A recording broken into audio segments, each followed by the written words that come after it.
Hey, Mr. Vice President, have you picked a running mate yet? Yeah, I have. You have? Who is it? Who is it? You.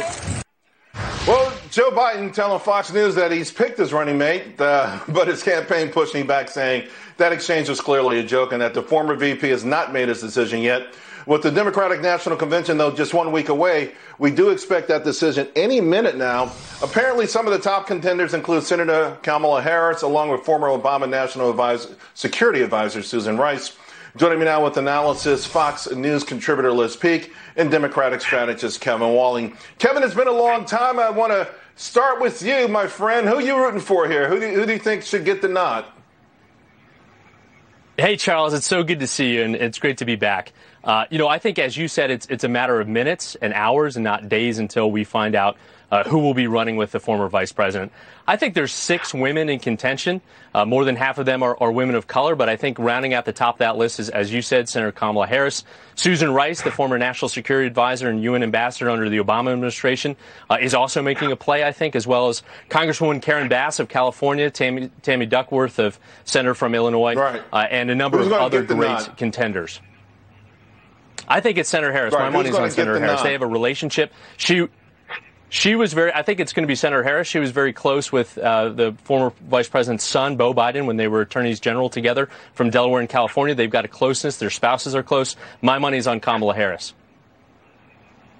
Well, okay. Let's speak. I did not know they were that close when I watched their first debate, but apparently they have mended the fences, if you will. Liz, I don't know. The whole process has been almost as complicated as the Gordian knot. I mean, it's just watching it, I feel it's a tortured process. They don't know where to go with this thing, Liz. Well, I think it is interesting. It's been postponed a couple of times. That is the announcement about who his pick is.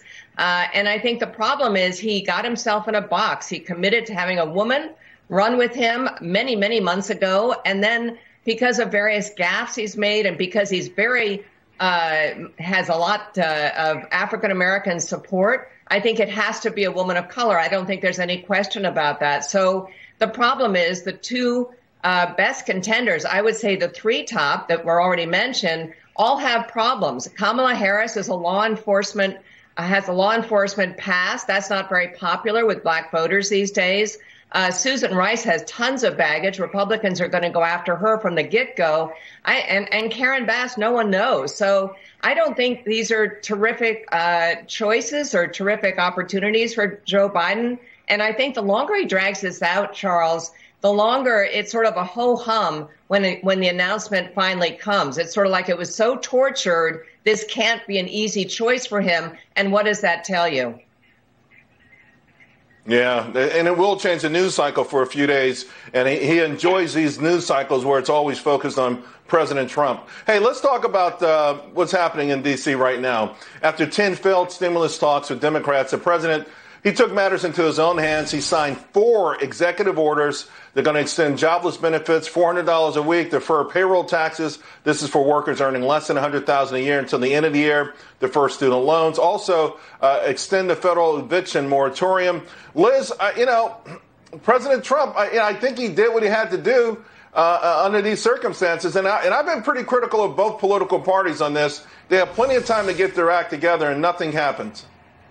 Yeah, I totally applaud him. Look, voters took a chance on a non-politician when they voted for Donald Trump. And the reason was they were so tired of Congress doing nothing, getting stuck in these tit-for-tat stalemates where nothing gets done. And that's what happened here. Democrats don't want the economy to get the boost of another stimulus program. They attached all kinds of very unpopular measures to it about getting rid of voter ID and getting rid of signature verification, things like that were really not acceptable to Republicans. They were not, in my view, negotiating in good faith. Right. Good for Donald Trump, because Nancy Pelosi can dismiss $400 extra a week as an illusion, just as she dismissed $1,000 bonuses as crumbs a couple of years ago. But guess what? For working families, they need this. And I think he did the right thing. Yeah. Yeah, that's why she was also talking up the benefits of food stamps. Kevin, what's next from the Democrats on this? I mean, will this get us to a deal sooner? I hope so. I mean, to Liz's point, I think the Democrats have been negotiating in good faith. I am hopeful that the president will take a more active role.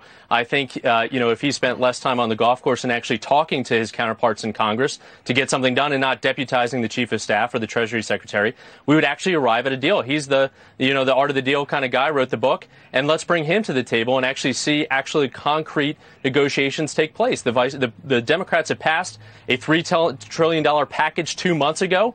We've put out our priorities. Yeah. Let's see where the Republicans come down. But I think there's a lot of disunity in the Republican Party over what they actually want. The Democrats are united on this. Yeah, they're united, but starting at $3.4 trillion is sort of disingenuous in the real scheme of things. I mean, there's negotiating 101, and then there's negotiating, Kevin, against the backdrop of the pandemic. That's the part that bothers me. It's got to change. Anyway, President Trump has made his salvo into this. He's laid out these executive orders, and maybe Congress will get their act together. Liz, Kevin, thank you both very much.